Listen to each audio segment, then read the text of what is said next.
በአንድ ወቅት አንድ ቸርና አንድ ንፉግ ሰው በጉዞ ላይ አብረው ለመሄድ ይስማሙና ጉዞ ይወጣሉ። ብዙ ከተጓዙም በኋላ የሚደርሱበት መንደር ለመድረስ ትንሽ ሲቀራቸው እዚያ አካባቢ እንረፍና ነገ ጉዟችንን እንጀምራለን ይላል።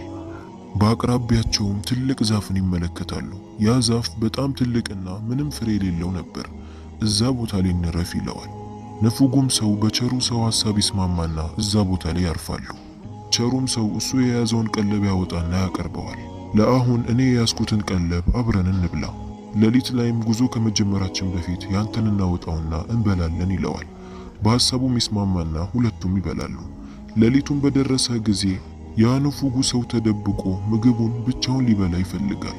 ከዚህ በኋላ የሚቀረን መንገድ ብዙ ሊሆን ይችላል፣ ስለዚህ እሱ ሳይመጣ ብቻዬን መብላት አለብኝ ይልና ምግቡን አውጥቶ ብቻውን ይበላል። ነገር ግን ያ ቸር ሰው ይህንን ባወቀ ጊዜ በጣም ይናደዳል። ከእንዳንተ አይነቱ ሰው ጋር መሄድ አልፈልግም፣ መለያየት አለብን ብሎ ብቻውን መሄድ ይጀምራል። ነገር ግን ማታ ስለነበር አንድ ትልቅና የሚያምር ቋጥኝን ያገኝና ወደሱ ላይ ይወጣል። ተቀምጦም ዞር ዞር እያለ እየተመለከተም ሳለ በድንገት በዛ ክፍል ላይ ብዙ እንስሳቶች ይገባሉ። አንበሳ፣ ነብር፣ ቀበሮ፣ ጅብ የመሳሰሉ እንስሳቶች ወደዛ ይገባሉ። ሁሉም ገብተው ቦታቸውን ከያዙ በኋላ አንበሳው መሃል ላይ ሆኖ እንዲህ አለ። ሁልጊዜም እንደምናደርገው ሁላችንም በተመደብንበት ቦታ ላይ ያጋጠመን ችግርና ያስገረመንን ያየነው ነገር ካለ መናገር አለብን ይላል። ነብርም እንዲህ ይላል። አለቃዬ ሆይ በመደብከኝ ቦታ ላይ ሁልጊዜ የምትወጣ አንድ ትንሽዬ አይጣለች። ፀሐይ ሲወጣ ጠብቃ 100 ወርቆችን ታወጣና ፀሐይ ላይ ታደርጋቸዋለች።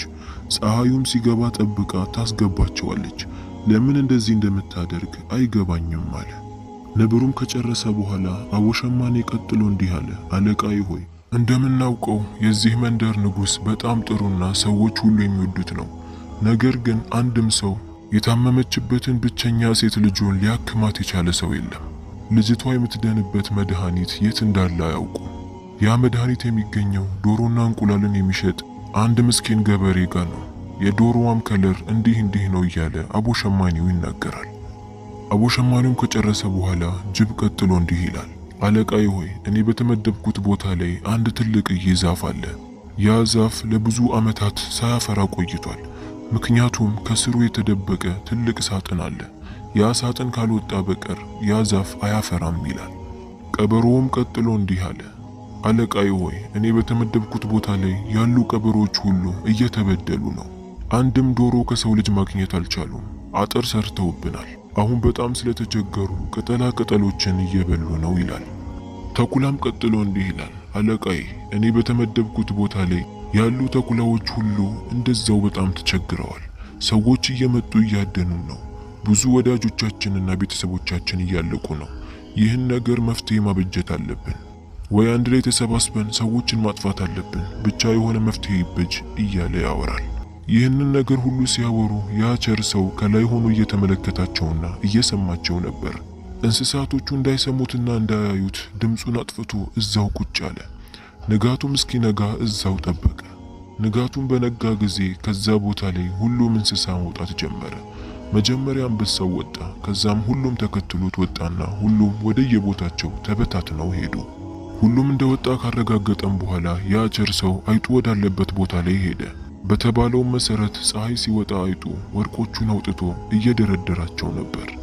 ወዲያውኑ ያ ቸር ሰው ድንጋይ አውጥቶ አይጡ ላይ ወረወረበት። አይጡም ወዲያውኑ ከዛ ቦታ ላይ ሮጦ ሸሸ። ከዛም ሰውየው አይጡ የደረደረውን ወርቆች ይዞ ወደ ተባለው ገበሬ ጋር መሄድ ጀመረ። ገበሬውም ጋር ሲደርስ ዶሮዋን ተመለከታት። አቦሸማኔ ስለሷ ያወራ የነበረውን ዶሮ ተመለከታት።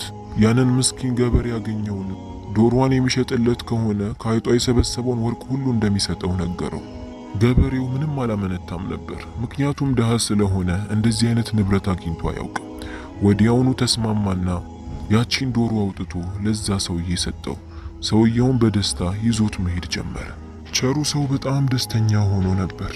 አንድ ዛፍ ጥላ ስርም ቁጭ ብሎ ዶሮዋ እንቁላል እስክጥል ድረስ መጠበቅ ጀመረ።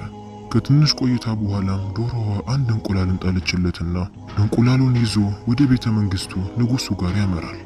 ንጉሱ ጋርም ደርሶ ንጉስ ሆይ በጣም የሚያስጨንቅህንና የሚያስፈልግህን ነገር ነው ይዤልህ የመጣሁት አለው። ንጉሱ ምንድነው ተናገር አለው። ያ ቸሩ ሰውም ብዙ ሰዎችና ሐኪሞች ልጅህን ሊያክማቸው ያቃቱትን ነገር ነው እኔ እሷን በማከም ሰበብ ለሆነህ ነው የመጣሁት አለው። ንጉሱም ጥሩ አውቀህ እያሾፍክና እየቀለድክ ከሆነ ግን እዚሁ እንድትገደል ነው ማድረገው አለው። ወጣቱም ስጋት አይግባህ ችግር የለውም፣ ነገር ግን አንድ መስፈርት አለኝ። ባላችሁት መሰረት ልጃችሁን ትድሩልኛላችሁ። ከሱም ባሻገር አሁን ሳክማት ማንም እንዲያየኝ አልፈልግም አለ። ንጉሱም ለወታደሮቹ ያለውን ነገር አድርጉ፣ ልጄ ወዳለችበት ቦታ ይዛችሁት ሂዱ አለ። ከዛም ወጣቱ ወደ ልጅቷ ክፍል ሲገባ ያቺ ምስኪን ልጅ ተኝታ ነበር። ወጣቱም ከዶሮዋ ያገኘውን እንቁላል አወጣና ሰበረው። ንጹህ ጨርቅንም ፈልጎ እንቁላል ውስጥ እየነከረ ጭንቅላቷ ላይ ያደርገው ጀመር። ከትንሽ ቆይታ በኋላ የልጅቷ እግር መንቀሳቀስ ጀመረ። ነገር ግን ወጣቱ አላቆመም። አሁንም ለተወሰኑ ደቂቃዎች በዛ እንቁላል ያሻት ጀመር። ከትንሽ ቆይታ በኋላም አይኗን ከፈተች። አሁንም ደጋግሞ በያዘው ጨርቅ ልጅቷን ያሻት ጀመር። በዚህ ሰዓት ደግሞ ማውራት ጀመረች። ከትንሽ ቆይታ በኋላም ምንም እንዳላመመው ሰው ሆና መንቃት ቻለች። ወጣቱም ይህንን ሲመለከት በጣም ደስ አለው። ንጉሱም ልጁ ሙሉ ለሙሉ መዳኗን ሲያውቅና ሲመለከት በጣም ደስ አለው። ባለውም መሰረት ልጅቷን ከወጣቱ ጋር ዳራት። ወጣቱ ካሁን በኋላ እዚህ መኖር እንደሚችልም ነገረው። ትልቅ ድግስንም ደገሰላቸው። ከዛም ሁለቱም ተጋቡ። ከተወሰኑ ቀናት በኋላም ወጣቱ ንጉሱ ጋር ይመጣና እንዲህ ይለዋል። ጫካ ውስጥ አንድ ትልቅዬ ዛፍ አለ። ያ ዛፍ እስካሁን ድረስ አያፈራም። ከሱ ዛፍ ስር ደግሞ ትልቅ ሳጥን አለ። ያ ትልቅ ሳጥን በብዙ ወርቆችና ብሮች የተሞላ ነው። ብዙ ወታደሮችና ሰራተኞች ከኔ ጋር እንዲሄዱ ፈልጋለሁ አለው። ንጉሱም ወጣቱ ባለው መሰረት ብዙ ወታደሮችና ሰራተኞች ከሱ ጋር እንዲሄዱ አደረገ።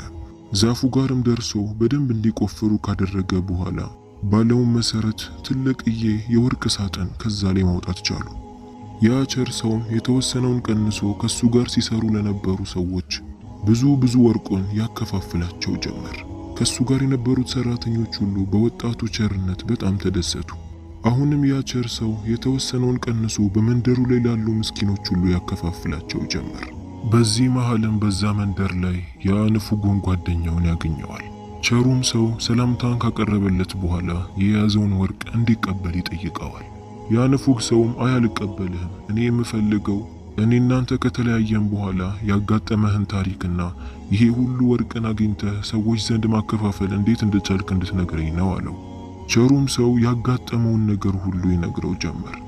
ከሱ ጋር ከተለያየ በኋላ እንስሳቶች ሲያወሩ ሰምቶ ያገኘውን ነገር ሁሉ ምንም ሳያስቀር ለዛ ንፉግ ሰው ነገረው። ንፉጉም ሰው እንስሳቶቹ ወደሚሰባሰቡበት ቦታ ይሄዳለው አለው። ቸሩም ሰው ይቅርብህ፣ የኔም አጋጣሚ ሆኖ ነው፣ በኋላ እዛው ልትሞት ትችላለህ ብሎ አስጠነቀቀው። ነገር ግን ያ ንፉግ ሰው የሱን ንግግር ከምንም አልቆጠረውም ነበር። ወዲያውኑ ወደዛ ቦታ መሄድ ጀመረ። ከላይ ቁጥ ላይም ወጥቶ መጠባበቅ ጀመረ። ከትንሽ ቆይታ በኋላም እነዛ እንስሳቶች እንደገና ወደዛ ለመሰባሰብ ገቡ። ሁሉም ቦታቸውን ይዘው ከተቀመጡ በኋላ አንበሳው ወደፊት ወጥቶ መጀመሪያ እንደተናገረውም እንዲህ አለ። ድጋሚ በዚህ ቦታ ላይ ተገናኝተናል። በተሰጣችሁ ቦታ ላይ ያጋጠማችሁ ነገር ካለ መናገር ትችላላችሁ አለ። ተኩላውም ቀጥሎ እንዲህ አለ። አለቃዬ ሆይ ባለፈው በሚስጥር ያወራነውን ነገር የሰማን ሰው ሳይኖር አይቀር። ምክንያቱም ያቺ አይጥ በዛ ቦታ ላይ የለችም፣ ንብረቷም ተሰርቆባታል። ያቺም ዶሮ ከዛ ምስኪን ገበሬ ተሽጣለች። ማን እንደሆነ አላውቅም። ከሱም ብሶ ከዛ ትልቅ ዛፍ ስር ያለው የወርቅ ድልብም ወጥቷል። ማን እንዳወጣው አላውቅም። የሆነ ተደብቆ የሚከታተለን ሰው አለ ይላል። አንበሳውም ይህንን ሲሰማ በጣም ይቆጣል። እንዴት ይሄ ሊሆን ይችላል? ሁላችንም በዚህ አካባቢ ላይ የተዘዋወርን ተደብቆ የሚመለከተን አካል ካለ ልናወጣው ይገባል ይላል። እየተዘዋወሩም ሲፈልጉ ያንን ንፉግ አካል ያገኙታል። አንተ ነህ ሚስጥራችንን ስትሰማ የነበረው እያሉ ያባሩት ጀመር። ምንም ያህል ባይገድሉትም እና ሮጦ ቢያመልጥም ትልቅ ጉዳት ደርሶበት ነበር። ባለው ነገር ያለ መብቃቃትና የንፉግነት መጨረሻ ይህ ነው። የዛሬው የማታ ታሪካችን ይህንን ይመስላል። ሰብስክራይብ ማድረጋችሁን እንዳትረሱ። ላይክ እና ሼርም አድርጉ።